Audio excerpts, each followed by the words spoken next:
nemrská, je to šmiklavé. Chvíľočku. Tým číslom 10 a 12 Pavel Hrnčíš. Môžu sa pripraviť M4, prvá dvojica bude Peťo Barát, štartové číslo 5. Dobre, takže už som avizoval teda triedu M4 a tu práve v tejto chvíli načíname. Ostrielaný jazdec Peťo Barát s 5 a s 19 Milan Mucka.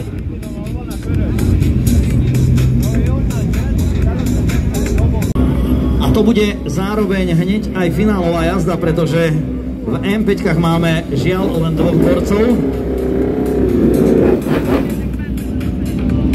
A Karol Kolodic. To sú štartové čísla 21 a 9. Takže ideme na rozstrel Luboš Kincov a Karol Kolodic, štartové čísla 21 a 9.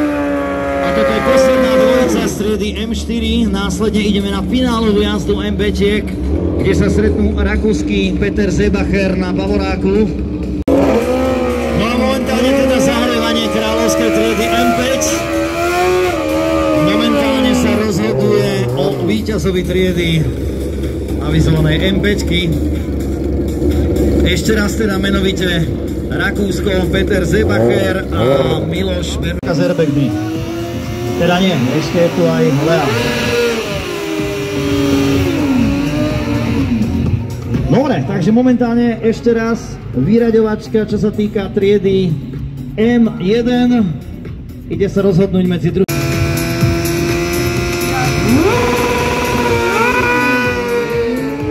Nevadí, to dobehneš. A Petr Novák, OK. Ideme na M2, Samo Vaňo a Alex Renický, dvojica pripravená a za nimi Petr Bon a Adam Ňári, to sú štartové čísla 7 a 27.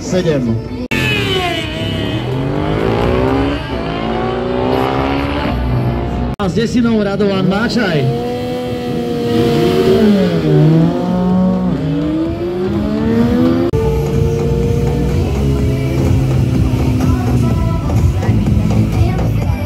To bude solo jazda Peťo Barát so štartovým číslom 5 a dvojica sa postaví proti sebe Denis Drábik so 6 a s 21 Luboš Kincov.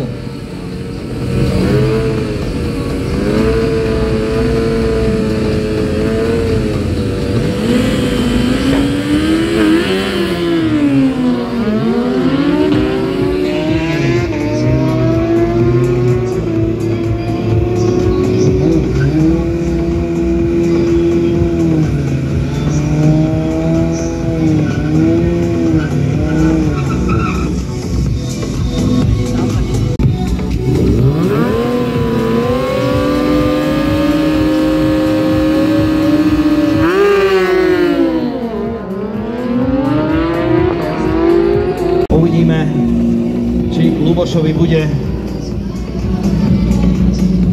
muša fungovať tak, ako má.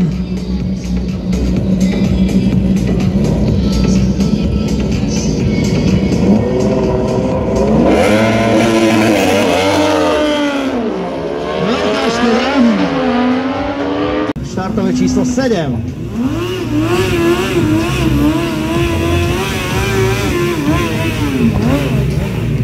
Takže Yamaha versus Kala. A bude rozštartované.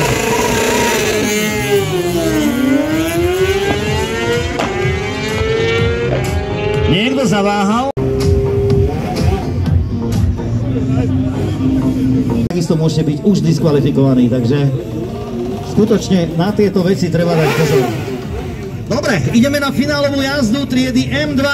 Takže momentálne nám nastúpil Samo Vaňo so štartovým číslom 36 a so 7 Petr Bon.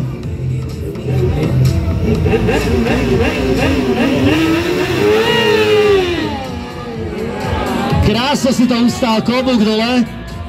Už sme ťa videli. A zase mal Kezelwold. Dobre. Dobre, takže aj takto to sem tam býva. Našťastie to uhral chalanisko úplne excelentne. A Radovan Máčaj sa postaví na trať pravú s 10. Podotýkam takisto už finálová rozjazda triedy M3.